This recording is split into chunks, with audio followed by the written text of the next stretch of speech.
thoughts are literally, there's a lot of analogies. One of them that I love is a bubble. You know, children blow bubbles.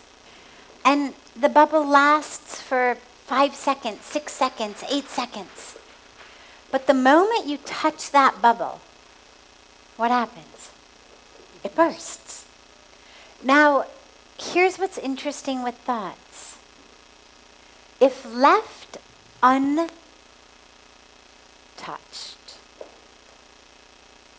automatically they will burst anyway. They will dissipate anyway. Another analogy is clouds floating across a blue sky. So whether you think of them as a bubble, or you think of them as a wispy cloud, or you think of them as just a wave on the ocean, it's here for a moment and then it's gone, and it's here and it's gone. The delete button is actually automatically programmed into the system. It's already automatically deleting. The dilemma is, we are the ones who hold on to it. We take one thought and we keep thinking about it. We keep doing this over and over and over and over and over again. Because on some level, some part of us likes it. Whether we are thinking something nasty about someone else, whether we are feeling awful about ourselves, whether we're worried, we're stressed, we're having thoughts of lust or greed or jealousy, or no matter how awfully painful it seems, there's some part of us that is attached to it.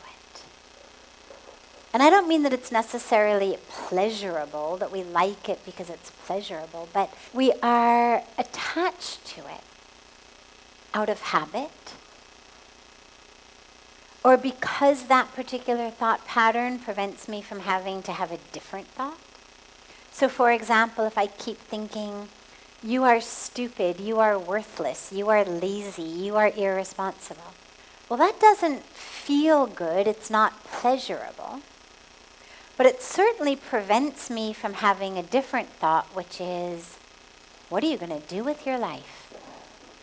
When are you going to stand up to the plate of your life and live your life? Because see, if I can keep telling myself how worthless and stupid and lazy and irresponsible I am, I don't actually have to ask myself, and why is it that you're not looking at yourself? Why is it you're not meditating? Why is it that you are not using your gifts, your skills? Or if I keep thinking, this person has put a curse on me, or this person hates me, or the stars are against me, or my destiny is awful. Again, those thoughts, while not pleasurable, protect me from having to say to myself, how did I get into such a mess, and how am I going to get myself out of it?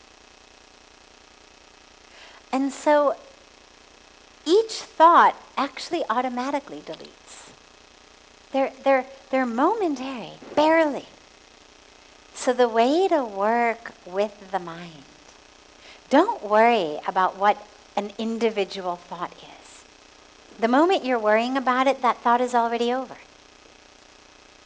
But instead, work on expanding, extending, deepening the space between your thoughts. Work on knowing that you are not your thoughts. Work on simply being that awareness of the thoughts.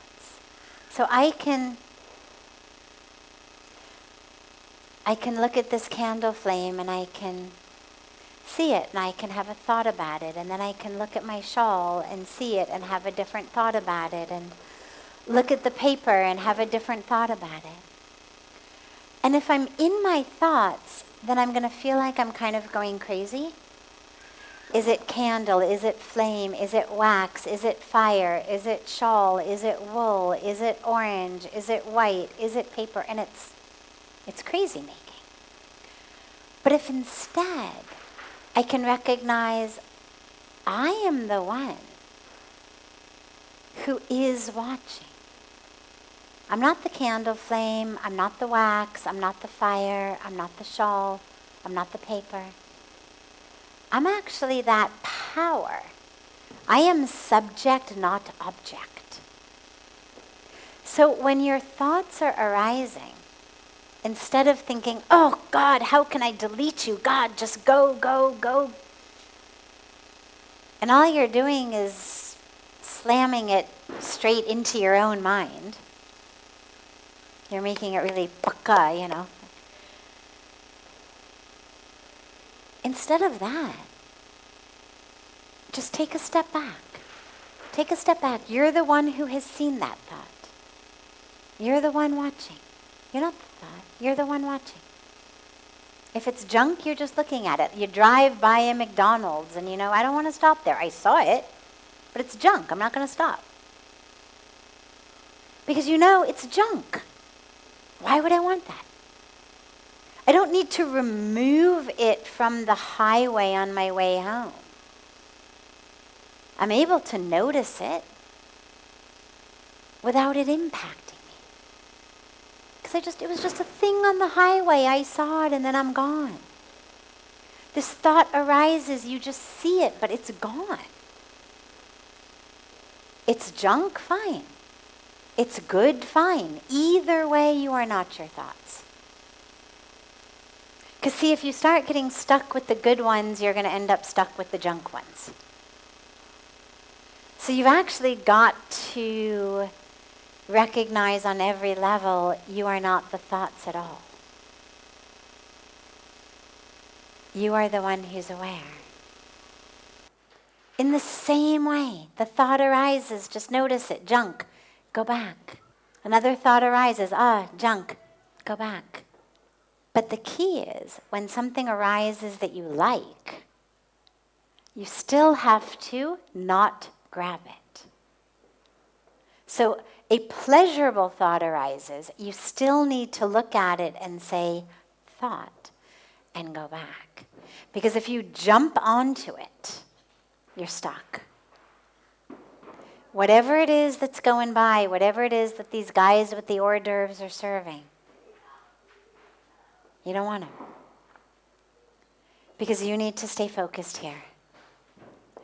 So use a mantra. If you've been given a mantra by a guru, beautiful, wonderful.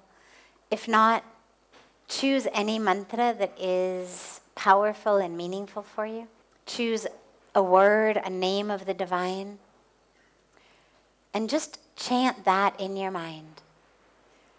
The power of mantra jap is, on the one hand, because the mantras themselves are so powerful, but on a very basic level, it's also really powerful because it just keeps our mind in one place. Because we all have junk thoughts that emerge. It's part of the package deal of being human. And you just bring the mind back to the mantra. Back to the mantra, back to the mantra, back to the mantra. And automatically they'll disappear.